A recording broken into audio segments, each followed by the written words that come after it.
오늘 함께 묵상할 말씀은 누가복음 20장 1절부터 8절까지입니다. 하루는 예수께서 성전에서 백성을 가르치시며 복음을 전하실새 대제사장들과 서기관들이 장로들과 함께 가까이 와서 지난 한 주간도 하나님의 은혜 안에서 잘 지내셨는지요? 이렇게 말하면 아마 이 인사가 제게로 다시 되돌아올 것 같아서 조금 걱정을 했습니다. 근데 아멘으로 화답해 주셔서 감사합니다. 사실 지난 한 달은 잘 지내고 싶어도 잘 지낼 수 없는 그런 국가적 상황이 있었습니다. 한 사람의 지도자가 권력을 얻기 위해서 자신을 추종하는 사람들을 뒷배로 삼아서 엄청난 국가적 난제를 만들어내었기 때문이지요. 국가라는 기틀을 흔들어버리는 심각한 문제를 만들어내었기 때문입니다. 이런 혼란 중에서도 하나님의 백성인 우리는 중심을 잃어버릴 수 없지요.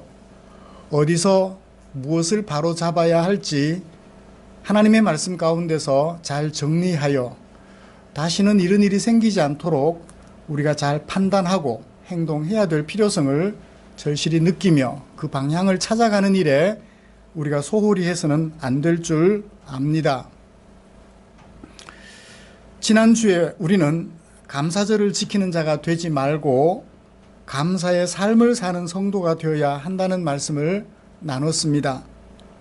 형식만 갖춘 절기 지키는 하나님의 백성이 아니라 실제 삶을 갖춘 하나님의 백성이 되어야 한다는 말씀이었지요. 감사의 삶을 사는 성도가 되고자 하는 우리에게 하나님께서는 오늘 누가복음 20장 1절부터 8절까지 말씀을 주셨습니다. 먼저 본문의 개요를 정리하고 설교 방향을 제시한 다음에 설교를 계속해서 진행해 가려고 합니다. 오늘 함께 교독한 본문은 대제사장이 예수님을 찾아와 질문하고 대답하는 하나의 사건을 기록하고 있습니다.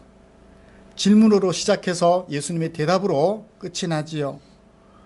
대제사장과 서기관들 그리고 장로들은 당대의 종교적인 의미 또는 정치적인 의미의 대통령이었습니다. 그들은 전통에 의지하여 권위를 행사하고 있었지요. 그러나 예수님은 전통과는 전혀 다른 출처를 가진 권위를 행사하고 있었습니다. 이에 그들이 도전했습니다. 당신의 권위의 출처는 하늘인가 사람인가? 예수님은 세례 요한의 그 권위의 근거를 가지고 되물으셨습니다. 당시의 일반 백성들은 세례를 베푸는 요한의 권위는 하늘로부터 온 것이라고 확신하고 있었습니다. 결국 그들은 예수님의 역질문에 대답하지 못하게 되지요.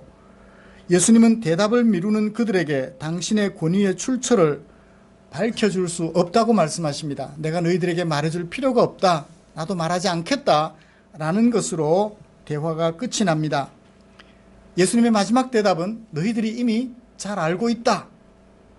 나의 출처가 어디인지, 내가 가진 권위의 출처가 어디인지 너희들이 잘 알고 있다. 라는 뉘앙스를 우리에게 전달해 주고 있습니다. 세례 요한의 경우를 예로 제시했기 때문이죠. 하늘로부터냐 사람으로부터냐 그들이 말을 못했어요. 나도 말할 필요가 없다 라고 말씀하심으로써 예수님의 권위의 출처는 하나님이심을, 하늘로부터 온 것임을 분명하게 밝혀주셨습니다. 이런 말씀을 가지고 먼저 권위의 출처에 대한 이야기를 좀 나눠 보았으면 합니다.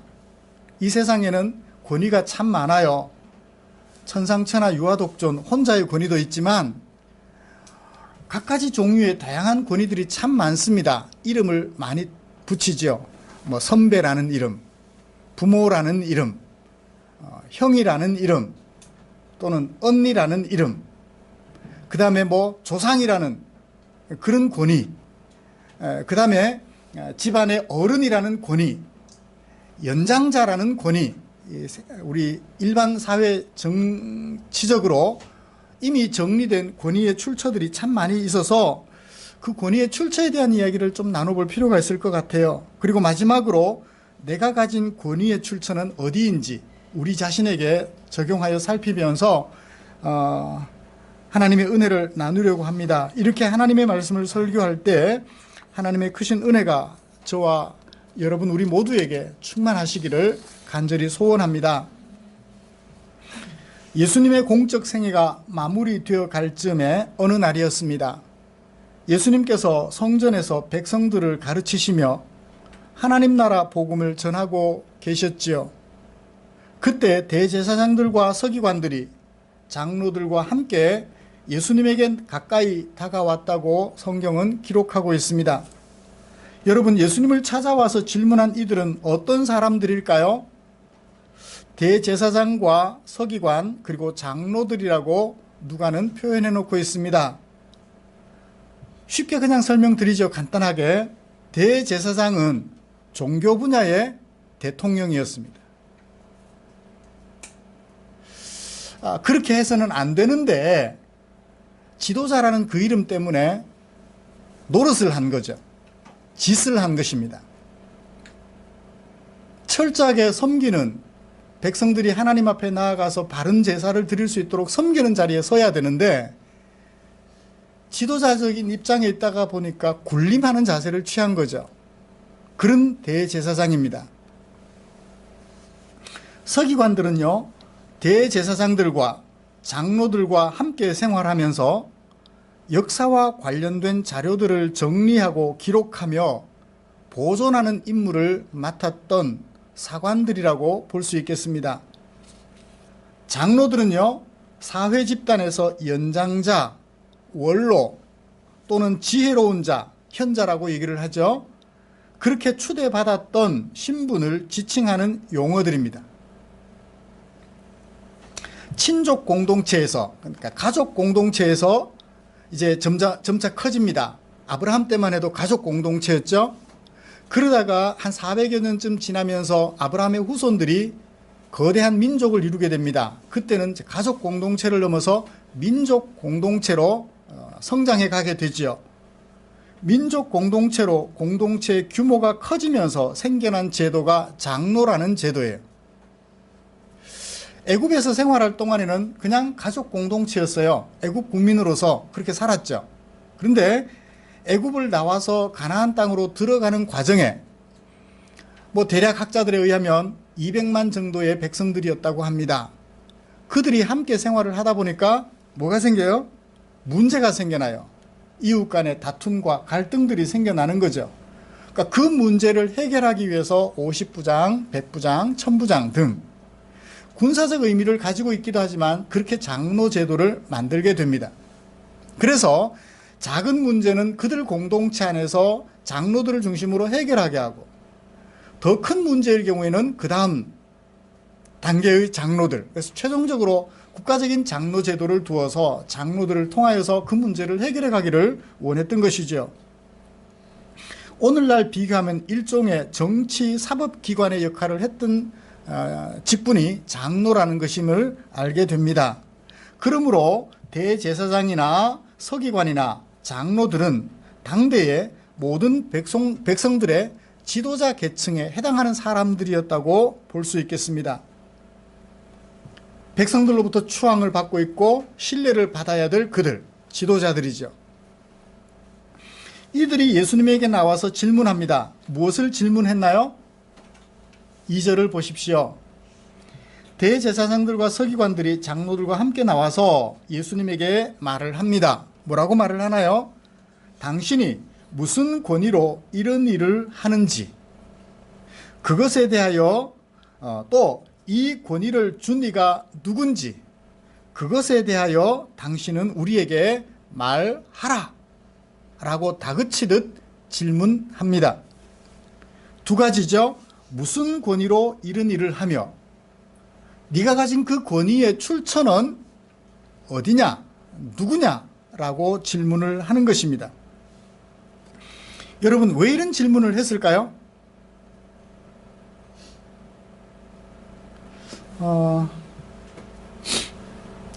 나와 비교도 안 되는 한 사람이 있어요. 그 사람이 어떤 일을 해요. 뭐 대수롭지 않은 일을 해요. 그러면 그 사람에게 가서 너의 권위가 어디로부터 왔느냐, 누구에게서 왔느냐 물어볼 필요 있어요, 없어요? 없어요. 어떤 경우에 그런 질문을 하죠?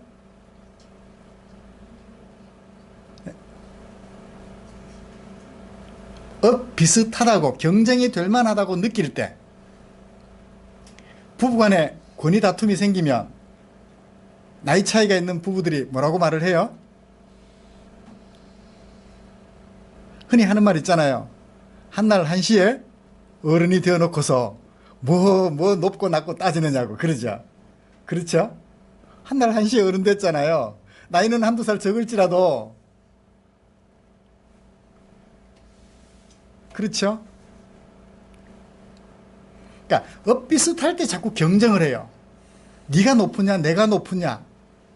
상대가 비교가 안 되면 아예 그런 비교가 안 되고 경쟁이 안 되면 권위의 출처를 물을 필요도 없죠. 그러니까 예수님의 권위가, 당대 예수님의 권위가 대제사장들이나 서기관들이나 장로들이 가지고 있었던, 누리고 있었던 그 권위와 비슷한 상태로 올라왔단 말이에요. 그러니까 이거 가만둬서는 안 될 것 같아요. 그래서 어떻게 해요? 그 권위의 출처를 물어서 권위의 출처가 타당성이 없으면 어떻게 해요? 처리해버리는 거죠. 그러려고 예수님에게 권위의 출처를 물었던 것 같습니다. 사람들이 자신들의 말은 가볍게 여기고 오히려 예수님의 말을 더욱 신뢰하는 것을 지켜보면서 이래서는 그냥 두어서는 안 되겠다 싶어서 권위의 출처를 물은 것이죠. 어떻게 하려고? 예수님을 허물어서 땅에 짓밟아버림으로 경쟁 상대가 더 이상 없게 만들려는 그런 의도임을 우리는 알 수 있습니다. 오늘날에도 그런 경우들 많이 보죠. 제가 부부간에 예를 들었습니다만 정치적 어깨 견줄 만한 사람이 있으면 뒤를 잘 캐가지고 꼬투리 잡아서 짓밟아 버리죠. 그러면 다시 못 일어나요. 나와 경쟁자가 없어요. 그렇죠? 이게 세상의 원리인 것 같아요. 당신의 권위를 준 이가 누군지 우리에게 말하라. 요즘 말하면 출신 학교가 어디야? 출신 학교가 어디야? 출신을 묻는 것과 비슷한 정도의 질문일 것입니다. 그래서 저기 지방에 있는 어느 대학에 나왔다 그러면 잽도 안 되는데 그죠?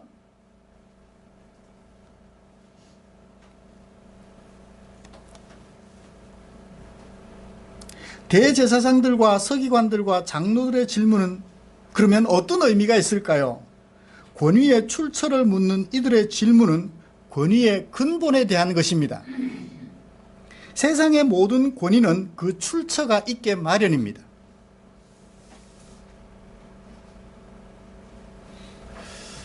목의 중심 사회에서 남편의 권위가 있을까요, 없을까요? 중국에 가면 소수민족들 중에 목의 중심 사회가 있어요. 엄마가 모든 일을 다 해요, 집안일을. 그리고 책임을 집니다. 남편은요, 왔다 갔다 해요. 책임의식이 없어요. 아이 키우는 일도 엄마가 다 해요. 그런 경우에 그 가정의 권위는 누구에게 있을까요? 할머니에게 있어요. 왕할머니.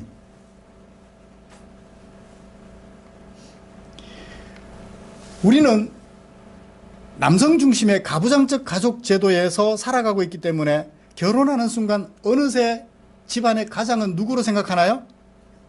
남편으로 생각하는 거예요. 뭐 서열 따질 필요도 없어요. 사회 구조가 그러하기 때문에, 전통적인 구조가 그러하기 때문에 앞뒤 가릴 것 없이 남편을 가리켜 가장이라, 아내를 가리켜 가장이라고 말하는 집 있나요? 아내가 혼자일 경우는 있어요. 그렇지만 부부가 함께 있는 집안에서 아내를 가리켜 가장이라고 말하는 경우는 거의 없을 거예요.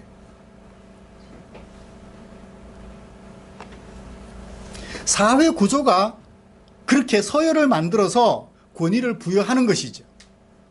사회 구조나 사람들이 권위의 출처가 되는 경우가 첫 번째입니다. 두 번째는 오늘 예수님 말씀에 의하면, 또 바리새인들의 말에 의하면, 제사장들의 말에 의하면 또 다른 출처는 뭐죠? 하나님이에요. 권위의 출처가 사람이냐 하나님이냐, 오늘 예수님과 장로들이 나누는 대화 속에서 등장하는 권위의 출처는 두 가지임을 알 수가 있습니다. 예수님께서도 같은 말씀을 하셨어요. 세례 요한의 권위가 하늘로부터냐 사람으로부터냐. 세상 권위의 출처는 하나님 아니면 사람이에요. 그런데 이들은 무엇을 착각하고 있나요? 하나님에게서 온 권위와 사람에게서 온 권위가 항상 같다고 생각하는 거예요. 그러니까 자신들의 권위는 사람에게서도 왔지만 하나님에게서도 왔다. 그런데 뜬금없이 사람에게서 온 권위를 가지지 못한 예수가 사람들에게 인기를 누리며 권위를 행사하고 있거든요. 귀신도 쫓아내고 병도 고치고 자기들은 할 수 없는 권위까지 행사하고 있어요. 그러니까 이제 경쟁 상대가 되어서 그 예수를 짓밟아 버리려고 너의 권위의 출처가 어디냐라고 물었던 거죠. 하나님에게서 온 권위와 사람에게서 온 권위의 출처가 동일한 것처럼 생각하는 거예요. 정말 같은 경우 같을까요? 같은 경우도 있는 것 같습니다. 같은 경우도 있어요. 하나님에게서 온 예수님의 권위, 사람들이 그런 예수님의 권위를 인정하여 사람들이 높여줍니다. 하나님에게서 온 권위와 사람에게서 온 권위가 같은 경우도 있어요. 그렇지만 상당 부분은 다른 경우도 많습니다. 아니, 다른 경우가 99%, 같은 경우는 1%라고 말을 해도 문제가 되지 않을 것 같아요. 무엇으로 그 권위가 하나님에게서 온 것이며 또한 사람에게서 온 것임을 판단할 수 있을까요? 그 권위를 어떻게 행사하는가 하는 것을 보고 판단합니다.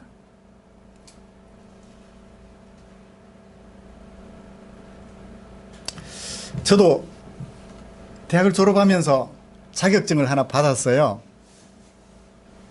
중고등학교 일반 사회를 가르칠 수 있는 2급 전교사, 사회과를 담당할 수 있는 전교사 자격증을 받았습니다.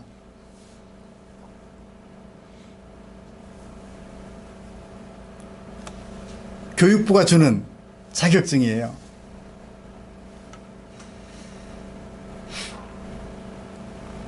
그 자격증을 가지고 어떻게 할까 고민을 했죠. 신대원을 가서 목회자로 길을 걸을 것인가, 교사가 되어서 학생들을 가르치며 살아갈 것인가. 제가 졸업할 당시에 국립중고등학교는 국립대학을 나온 사람들만 이제 순서대로 가요. 빈자리가 있으면 그렇게 갑니다. 사립대학을 졸업한 교사 자격증을 가진 자가 사립중고등학교에 가려면, 제가 이런 얘기를 해도 괜찮은지 모르겠습니다. 시험을 봐서 갈 기회가 없어요. 요즘은 임용고시라는 것이 있는데 그때는 임용고시라는 것이 없었습니다. 뭘 줘야 가요. 제게도 그런 기회가 왔어요. 어떻게 할 건가? 그 당시에 준비돼야 될 금액에 비해서 비교도 안 될 만큼 적게 준비해도 될 정도로 기회가 왔어요. 고민했죠. 앞으로 목사가 될 사람이 돈을 주고 교사가 돼서 학생들을 가르친다고 할 때 학생들 앞에서 과연 떳떳할 수 있을까? 가르치는 내용은 뒤로 하고 떳떳할 수 있을까라는 고민을 하다가 결국 그 기회를 포기하고 신대원 입학의 길로 가서 오늘날 목회자의 길을 걷게 되었던 것입니다. 참 많이 갈등이 됐었어요. 그래, 좀 편하게 살 수도 있을 텐데 라는 생각에 그 길을 고민했다가 결국 내려놓고 목회의 길을 선택을 했는데요. 그가 하는 행사를 가만히 보면 그의 권위가 하나님에게서 왔는지 사람에게서 왔는지 판단이 돼요. 하나님에게서 온 것 같지 않은데 뭐가? 그 행사하는 결과가. 그것은 사람에게서 온 것일 수는 있어요. 그렇지만 하나님에게서 온 것은 아니더라는 거예요. 하나님에게서 온 것 같은데 권위가, 그런데 그 행사하는 결과가 하나님에게서 온 것 같지 않아요. 목사라는 이 직분도 노회에서 부여를 합니다. 총회 고시를 거쳐서 강도사가 되면 노회 소속 목회자가 돼요. 노회에서 목사 고시를 거쳐서 목사 안수를 받게 됩니다. 목사 안수를 받으면서 다들 그래요. 하나님이 내게 목사라는 직분을 주셨다. 신적 소명, 이런 것을 가지고 있죠. 그분이 하나님에게서 권위를 위탁받았다라는, 실제로는 사람에게 권위를 위탁받았어요. 노회라는 소속 단체로부터 직분을 위탁을 받았는데, 하나님에게서 위탁받았다는 거 어떻게 알 수 있나요? 그가 하는 행사를 보면 알 수 있죠. 그가 하는 행사가 하나님에게서 온 것 같지 않으면, 비록 사람에게서 권위를 위탁받았을지라도 그것은 아니지요. 그렇습니다. 이처럼 하나님에게서 온 것과 사람에게서 온 것이 같을 수 있습니다. 그렇지만 하나님에게서 온 것과 사람에게서 온 것이 전혀 다를 수 있어요. 그런데 그들은 이 두 가지를 착각했던 것 같아요. 사람에게서 온 것은 모두 하나님에게서 온 것이다. 내가 노회 목회자들로부터 목사로 위탁받았다면, 목사로 안수를 받았다면 하나님에게서 받은 것이다. 그래서 이것은 평생 변경할 수 없다. 목사가 무슨 잘못을 해도 성도들은 여전히 목사로 인정해야 된다.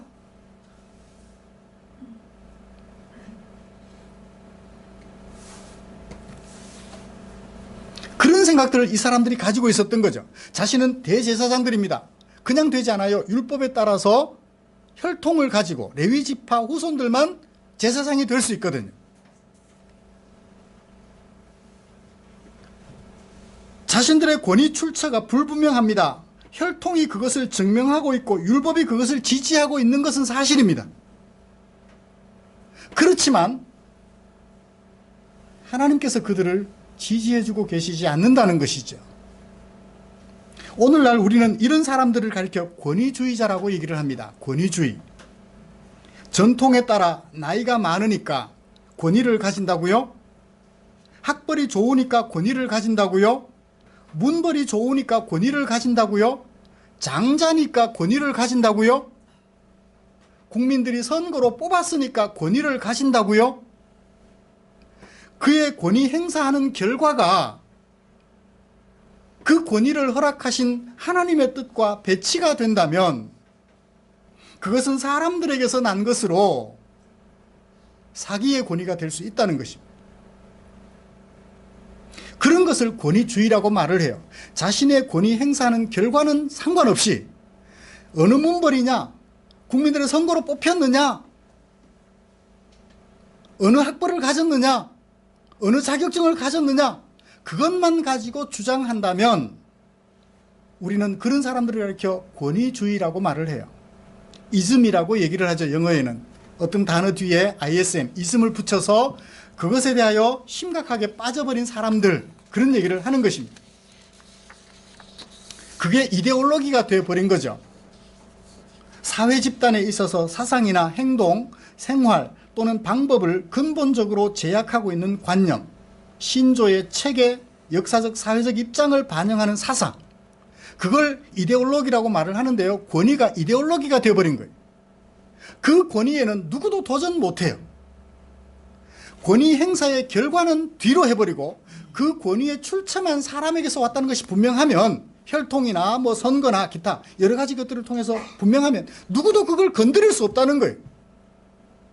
그걸 권위주의라고 말을 해요. 권위가 이데올로기가 돼버린 거죠. 사상이 돼버린 거예요. 그러면요, 그 권위가 잘못 행사되었을 때 그 행사되는 권위로 말미암아 사람들은 어마어마한 피해를 입게 되죠. 예수님 당시 유대인들이 그랬던 것입니다. 대제사장들의 횡포와 장로들의 횡포 때문에 유대 백성들은요, 로마 황제의 정치적 핍박으로 인하여 고생하는 것도 고생이지만 종교적 핍박도 말로 못해요. 말로 못해요.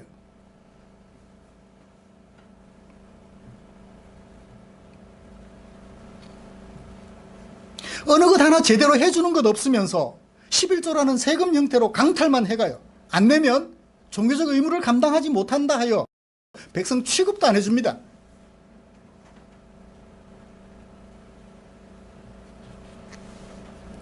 이렇게 이들은 권위주의에 빠져 있었던 것입니다. 그런데 곁에 가만히 보니까 출처도 분명치 않은 자가 사람들에게 인기를 끌고 권위를 행사하고 있거든요.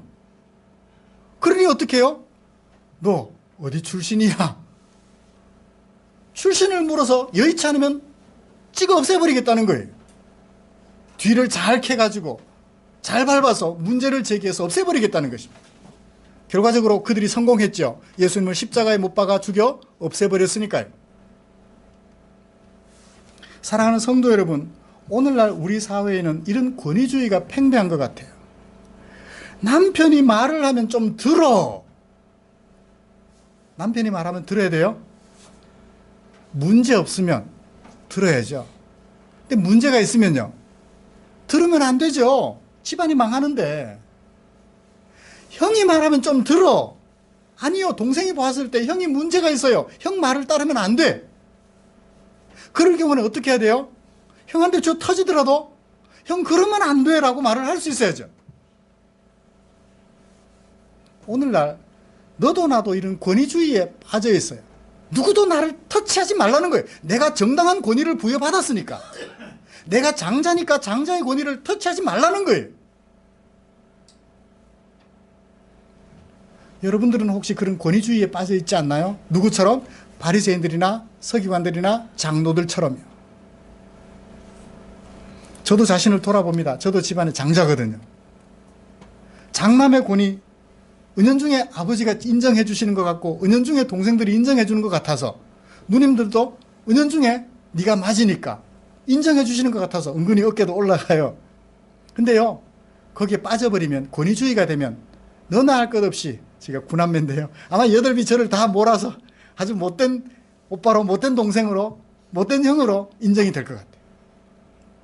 자신을 돌아봅니다. 장자답게가 아니라 사람답게 사는지를 늘 돌아보려고 애를 쓰지요. 여러분들은 어떠세요? 권위주의에 빠져 있지는 않나요? 우리 자신을 돌아보는, 이 말씀 앞에서 돌아보는 기회가 되었으면 좋겠습니다. 남편이니까, 형이니까, 아버지니까가 아니라 내가 하는 행동의 결과가 어떠한지를 늘 살펴보았으면 좋겠습니다. 그러면 예수님의 권위는 정말 어디일까요? 예수님의 권위에 대한 생각을 정리해 보십시다. 권위의 출처를 묻는 그들에게 예수님은 대답하셨습니다. 나도 한 말을 너희에게 물어보겠다. 그 당시 사람들이 세례 요한에 대하여 출처는 분명하지 않지만 그를 굉장히 존중하고 있었어요. 세례 요한, 요한이 주는 세례가 하늘로부터냐 사람으로부터냐 라고 물었습니다. 요한이 세례를 주는데 많은 사람들이 가서 요단강가에 가서 세례 요한에게 세례를 받아요. 세례 요한의 권위가 은연중에 인정이 돼버렸죠. 그러니까 이제 예수님이 그런 질문을 하신 것입니다. 하늘로부터 온 권위냐 사람으로부터 온 권위냐. 그들이 서로 의논합니다. 우리 뭐라고 대답해야 되지? 우리가 예수님의 저 질문에 뭐라고 대답해야 되지? 이제 함정에 빠진 거예요. 하늘로부터라고 말을 하면 어찌하여 너희들은 그에게 가서 세례를 받고 그가 시키는 말을 따라 듣지 않느냐라고 말을 할 것 같고, 사람으로부터라고 말을 하면 세례요한을 무시하는 꼴이 되는 거예요. 그러면 세례요한에게 받은 대부분의 사람들이 대제사장들과 장로들과 서기관들을 뭐라고 생각하겠어요? 저 나쁜 놈들, 어떻게 세례요한을 사람에게서 권위의 출처를 찾는 그런 사람으로 생각하느냐? 아마 쿠데타를 일으킬 것 같아요. 그러니까 이렇게도 대답 못하고 저렇게도 대답 못하겠어요. 그래서 결론을 내렸습니다. 뭐라고 대답하자? 모릅니다. 어디로부터 권위가 왔는지 모릅니다라고 대답하자 이제 대표로 한 사람이 말했습니다. 예수님에게 어디서부터 권위가 왔는지 모르겠습니다. 예수님이 말씀하십니다. 나도 너희에게 말 안 하겠다. 무엇을? 내 권위가 어디에서 왔는지.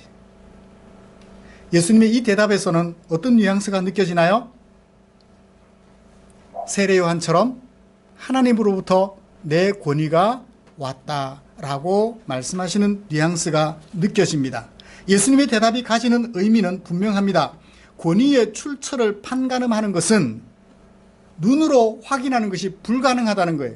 종이 쪽지로 확인하는 것이 불가능하다는 것입니다. 자격증을 가졌느냐 못 가졌느냐 그걸로 그 사람의 권위를 판단할 수 없다는 거예요.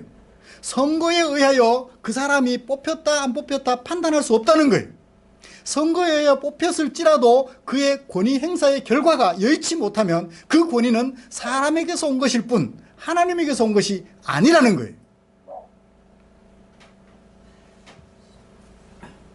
권위가 행사되는 모습을 볼 때 비로소 그 권위의 출처를 확인 가능하다라고 예수님이 말씀하시는 것이죠. 그래서 예수님께서 권위를 행사하시는 결과는 어땠어요? 내가 죽어 너를 살리는 일이. 예수님이 죽으셔서 많은 사람들을 살리셨어요. 어떤 사람들까지? 예수님을 십자가에 못 박아 죽이는 저 로마 군병들까지 살려내신 거예요. 그들 가운데 예수를 믿어 하나님의 백성이 된다면 예수님은 당신이 죽어서 자신을 죽이는 그 사람들을 살리게 되신 것입니다. 그 사람이 권위를 행사한 결과 그와 관계되는 사람들이 살아났을 때 그 권위는 누구에게서 온 것이다? 사람에게서 오지는 않았을지라도 하나님에게서 온 권위를 가진 자들이다라고 얘기를 하는 거예요. 제가요 사람 노릇을 제대로 하면 아까도 말씀드렸지만 제 가족들이 저희 아버님께서는 아들로 인정해 주실 것이고 동생들은 오빠로 형으로 인정해 주실 것 같고요. 제 누님들은 저를 소중한 동생으로 인정해 줄 것 같아요. 목사이기 전에. 여러분들에게도 마찬가지일 것 같아요. 제가 목사님네 하고 잘못해놓고도 목사 터치하지 마세요. 하나님이 세우신 종입니다. 성도들이 그렇게 말을 해야 되지 제가 그런 말을 하면 이건 아니죠. 성도님들이 보실 때 우리 목사님은 하나님이 세우신 것 같아요 하는 행동이나 목사님을 통하여서 우리가 행복해지니까 그렇습니다 라고 말을 할 수 있어요. 그렇습니다. 예수님께서는 그들에게 당신의 권위의 출처를 밝혀줄 수 없다고 말했습니다. 밝혀줄 필요가 없었어요. 왜요? 지금까지 하신 걸로 봐서 지금까지 예수님이 하나님에게서 온 자임을 여러 가지 경로로 보여주셨죠. 그 권세를 가지고 자신 편안히 먹고 사는 데 썼나요? 아닙니다. 자신 얼굴 예쁘게 하는 데 쓰셨나요? 아닙니다. 오직 백성들을 귀신에 사로잡혀 고통하는 사람들 귀신을 쫓아내시고 자유케 해주셨고 질병으로 고통하는 사람들 그 질병 가운데서 고쳐서 건강하게 해주시면서 내가 하나님에게서 온 존재임을 그 사람들에게 부지런히 보여주셨죠. 사랑하는 성도 여러분, 말씀을 마치겠습니다. 우리 앞에 남은 세월이 그리 많지는 않습니다. 많지 않은 세월 동안 하나님에게서 온 권위, 하나님의 백성이라는 그 권위를 말로 비교할 수 없고 세상의 그 어떤 권위와도 비교할 수 없는 하나님의 백성이라는 이 권위를 너를 살리기 위하여 내가 희생하는 그 일에 아름답게 사용함으로 권위주의자가 되는 것이 아니라 권위를 아름답게 행사함으로 하나님에게 사랑받는, 하나님에게 칭찬 듣는, 믿음의 선배들에게 사랑받는 아름다운 믿음의 종들이 되어주시기를 주님의 이름으로 축복합니다. 기도하겠습니다. 하나님 아버지 감사합니다. 오늘도 우리에게 허락하신 시간에 허락하신 말씀을 가지고 살펴보면서 우리가 하나님의 백성으로서 어떻게 살아야 하는지 하나님의 백성이라는 이 엄청난 권위를 어떻게 행사하며 살아야 되는지를 가슴 깊이 새겨보았습니다. 내 출신 성분이 어디냐, 내가 얼마만큼 배웠느냐, 내 자리가 어디냐 그것을 따지기 전 내가 하나님의 백성으로서 어떻게 살아가고 있느냐를 먼저 고민하고 그것을 위하여 온 정열을 쏟음으로써 하나님에게 사랑받고 믿음의 선배들에게 신뢰받으며 동료들에게 존경받는 아름다운 하나님의 백성으로 서가는 소중한 우리 성도님들 되실 수 있도록 은혜 내려 주시옵소서. 아버지입니까? 형입니까? 누나입니까? 장자입니까? 선생입니까? 사회 지도자입니까? 내가 그 자리를 주장하기 전 그 자리에 걸맞는 사람으로 살아가고 있는지를 먼저 고민하는 아름다운 당신의 종들이 되게 하여 주시옵소서. 우리를 사랑해 주신 주께 감사드리며 예수님의 이름으로 기도드리옵나이다. 아멘.